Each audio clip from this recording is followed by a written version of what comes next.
Samba pambola yo ozuli bakoko babisoli suna tongo yo na ndako na yo na musala na yo na bafer na yo. Nangina ebiso ete Nzambe a protégeaka eloko babengi semence na ye.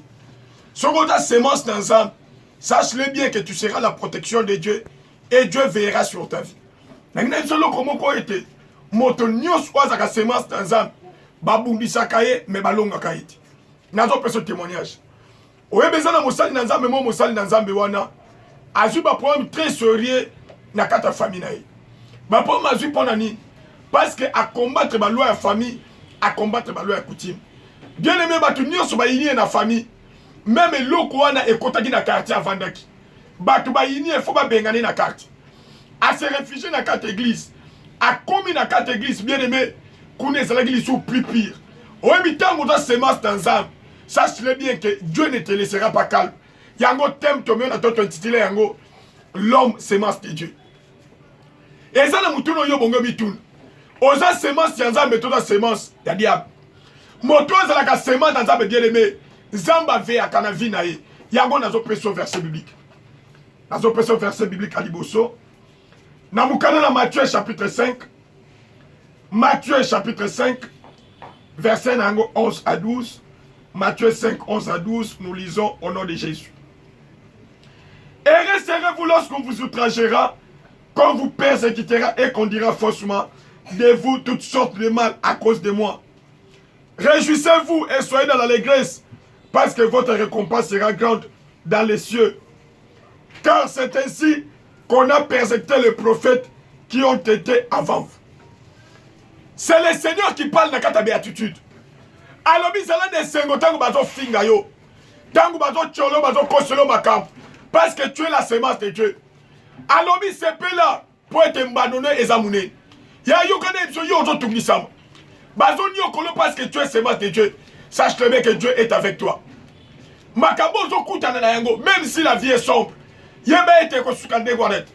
Tobenga kanzambe alpha et l'omega. C'est-à-dire yende ave yakana makababat. Yende a décidak. Oyebi semence dans Nzambe. Même babou qui a un escalier bien aimé. Et bimi sakambou. Na tongo to aussi réellement tu es semence de Dieu. Zala na kinia. Dieu est avec toi. Dieu n'est pas loin de toi. Nzamba zala ka pepe ya semence. Na émission bosali na Nzambo. Azala ki semence ya Nzambe yango azala ki ayi. Malgré ba yeba ki na croire bien aimé. Abima ki tête haute. Na tongo na zo bonde la yo. Otoni yo comme parce que tu es la semence de Dieu. Zala makasi. Zala makas parce que Dieu est avec toi. Alors, resserrez-vous lorsqu'on vous outragera. Et resserrez-vous lorsqu'on vous persécutera. Et qu'on dira faussement de vous toutes sortes de mal à cause de moi. C'est-à-dire parce que tu es la semence de Dieu. Alors, zala ne sengo parce que ta récompense sera grande. Yo gane so bien aimé. Mais c'est la récompense de Dieu qui est profitable.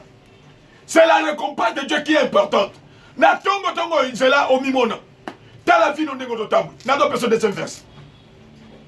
Nazo perso deuxième verset biblique dans l'Ancien Testament. Deuxième verset biblique dans l'Ancien Testament. Namukane na Genèse. Genèse chapitre 37. Genèse 37. Verset nango 17. Au kititi, la verset 32, nous lisons au nom de Jésus. Et l'homme dit, ils sont partis d'ici car je les ai entendus dire, allons à Dothan. Joseph alla après ses frères et il les trouva à Dothan. Ils les virent de loin et avant qu'il fût près d'eux, ils complotèrent de les faire mourir. Ils se dirent l'un à l'autre, voici le faiseur des songes qui arrive. Venez maintenant, tuons-le et jetons-le dans une des citernes. Nous dirons qu'une bête féroce l'a dévoré. Et nous verrons ce que deviendront ces songes. Ruben entendit cela et il les délivra de leurs mains. Il dit, ne lui ôtons pas la vie. Ruben leur dit, ne répandez point de sang, jetez-le dans cette citerne qui est au désert et ne mettez pas la main sur lui. Il avait décidé de les délivrer de leurs mains pour le faire retourner vers son père. Amen. Dans un monde bien aimé, azalaki semence tanzambi na komba Joseph. Azana kata famille aloti vie na yendenge kozala. Yo gane so bien aimé, Nzamba ko salongolu oye ba vie na yo. Obi tangu mulili yezo de tina okozali semence na nzambe yo nde bakomanda kosamprendre na yo balobi Joseph apesi ndoto alobi nalalaki na loti tokendaki na bilanga bagerbe na ngai ezalaki wana mais gerbe ya bandeko na ngai ya papa na ya mama ezokumamela ngai yoka papa azotuna mutuna alobi tokozala na service na yo aloti lisusu sanza minzoto na moyo ezokumamela ye papa atuni ye mutuna eske ngai na mama na yo na bandeko na yo tokozala baserviteur na yo yoka nayebisa yo tant que tu es la semaine de Dieu bien-aimé bato bakokumamela yo c'est lui qui est la semaine de Dieu azalaka toujours likolo na ngomba balobi ete loko wana epesaki ene na kata famille yo mpo vandi ozolanda ngai pete bayini yo parce que tu es la semaine de Dieu zala kimia koyina batu te balobi ete Joseph ake komemela bandeko ne biloko mais papa yebaki ete makambo ekokoma mwana oyo aza semence na nzambe ye nde akokonzwa yaya makambo pete ekomelo l'église zala kimia koyina batu te balobi Joseph ake kotikela bandeko ne biloko bamoni na busika balobi voilà le faiseur de songe bapesi ye kombo yo mpe pete bapesa yo kombo parce que obangaka nzambe oyina mabe bapesi yo kombo zala kimia Dieu est avec toi balobi bandeko ne balobi voilà le faiseur de songe qui arrive toboma ye totala soki ndoto nde ekokoka yo kona yebisa yo moto azalaka sema na nzambe ekufaka te me babwaki yango na kati ya prison sema aswala ekobima me babwaki yango na lisobe sema aswala ekobima yoka bien aimé Dieu était là balobi Joseph akomi apesi bango biloko bakangi ye bakomi se marchandise bakomi koluka koteka ye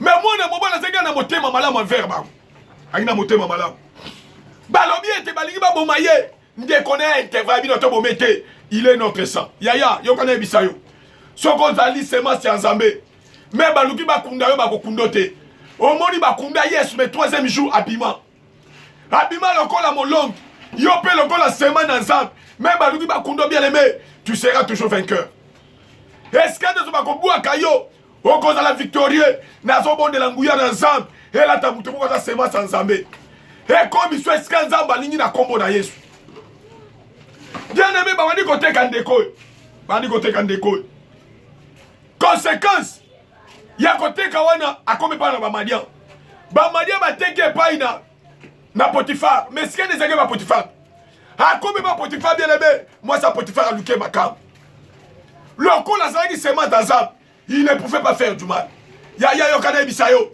soki oza semence ya nzambe ya solo okobanda combattre mabe soki oza semence ya nzambe ya solo esika nyonso yo okokota même na lopango ovandi okobanda combattre mabe c'est-à-dire milimo ezotravaille na kati ya lopango wana okokombattre yango ekozala na esika te nazobondela nguya na nzambe etambolaki na Joseph ezala na yo balobi ete na ndeko ya Potifar balukie makangu na mwasi ya Potifar aboyi conséquence batindi na prison mais na kati ya prison puissance na nzambe se manifestaki bango bakandenge akoti prison makambo esili yaya pete bato bazoloba ndenge tosali ye asuki osuki te makambo nde ebandi esengo nde ebandi yoka verset 30 ils envoyaient aller au père la tunique de plusieurs couleurs en lui faisant dire voici ce que nous avons trouvé reconnais si c'est la tunique de ton fils ou non bakozi batinde la mwepa la tata na bango yaya yokana yebisa yo bakoyi kobombo ndenge ozali awa lokolo za sema na nzambe suka na yango kobima yoka vérité babombaka yango te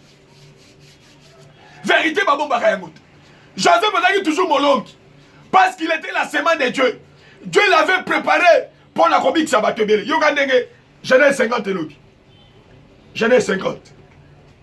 yoka ndenge bible elobi na verset 15 quand les frères de Joseph virent que leur père était mort ils dirent si Joseph nous prenait en haine et nous rendait tout le mal que nous lui avons fait et ils firent dire à Joseph ton père a donné cet ordre avant de mourir vous parlerez ainsi à Joseph oh pardonne les crimes de tes frères et leurs péchés car ils t'ont fait du mal pardonne maintenant le péché des serviteurs de Dieu de ton père Joseph pleura en attendant ces paroles Ses frères vinrent et même se prosterner devant lui et y dire, nous sommes tes serviteurs.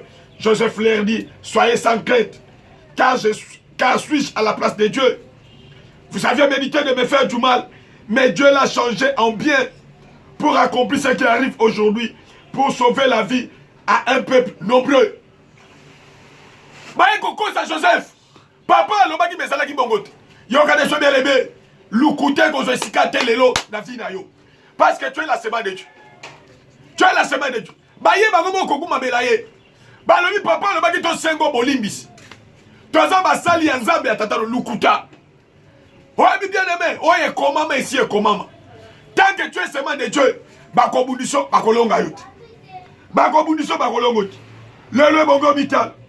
Est-ce qu'il y a solo sa semence en zam? Est-ce qu'il y a solo sa semence en zam? Solo sa semence en zam bien aimé. Pendant que nous tambourons dans kolela, on combine toujours avec chant d'allégresse. On combine avec chant d'allégresse.